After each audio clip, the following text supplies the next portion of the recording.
বিশ্বকাপের শেষ ৮ নিশ্চিত হবে, তবে চেয়ে থাকতে হবে এক ম্যাচের দিকে। উইন্ডিজের বিপক্ষে ম্যাচই হবে টাইগারদের আসল পরীক্ষার মঞ্চ। বিশ্বকাপের গ্রুপ পর্বের ড্র, এরপর এমনটাই এখন বাস্তবতা। সেখানে উইন্ডিজকে হারালে বাংলাদেশের থাকবে শেষ ৮-এ খেলার বড় সম্ভাবনা। কিভাবে, সেই আলোচনা নিয়ে বিস্তারিত থাকছে প্রতিবেদনায়। অ্যাওয়ে সিরিজের প্রতিপক্ষকে হোয়াইট ওয়াশ, এরপর ঘরের মাঠে নিজেরাই সিরিজে হয়েছে হোয়াইট ওয়াশ। উইন্ডিজের বিপক্ষে টি-20-তে কয়েক মাসের মাঝেই মুদ্রার এপিট ওপিট দেখল বাংলাদেশ। তবে দুইবারের বিশ্ব চ্যাম্পিয়নদের সাথে এবার আসল লড়াই নামবে বাংলাদেশ। যে ম্যাচের ফল নির্ধারণ করবে সুপার 8-এ যাবে কারা। এর মাঝে নির্ধারিত হয়ে গেছে আগামী টি-20 বিশ্বকাপের গ্রুপ রাউন্ড।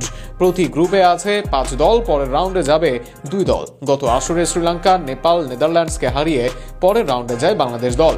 এবারও বাংলাদেশ গ্রুপে আছে নেপাল, তবে পরিবর্তন হয়েছে অন্য 3 প্রতিপক্ষ। গত আসরে লঙ্কানদের হারিয়ে অনেকটা নিশ্চিত হয় সেরা 8-এ খেলা। এবার সেই নামটাই হতে পারে উইন্ডিজ, সেটার আলোচনায় থাকলো নিচে।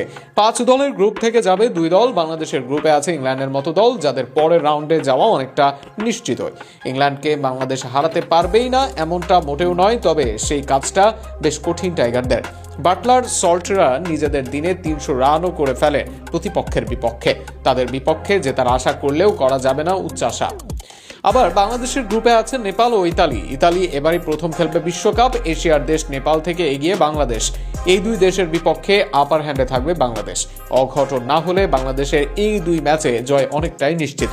এমনকি ইতালির প্রতিদ্বন্দ্বী করার সম্ভাবনাও বেশ কম। আর সেখানে 2 জয়ে এগিয়ে থাকবে বাংলাদেশ। আর সেখানে শেষ 8-এ যাওয়ার আসল লড়াই হবে বাংলাদেশের উইন্ডিজের সঙ্গে, যেখানে 2 দলের জন্য লড়াইটা কঠিন। পাওয়ার ক্রিকেটের জন্য বিখ্যাত উইন্ডিজ দলটির সাম্প্রতিক ফর্মও দারুণ। বিশেষ করে বাংলাদেশ ও নিউজিল্যান্ডের মাঠে যেভাবে খেলেছে তারা সবার প্রশংসা পেয়েছে। দলের ব্যাটিং অর্ডার দীর্ঘ। শেফার্ড, রাদারফোর্ড, পাওয়েল, আকিলরা দলে আছেন।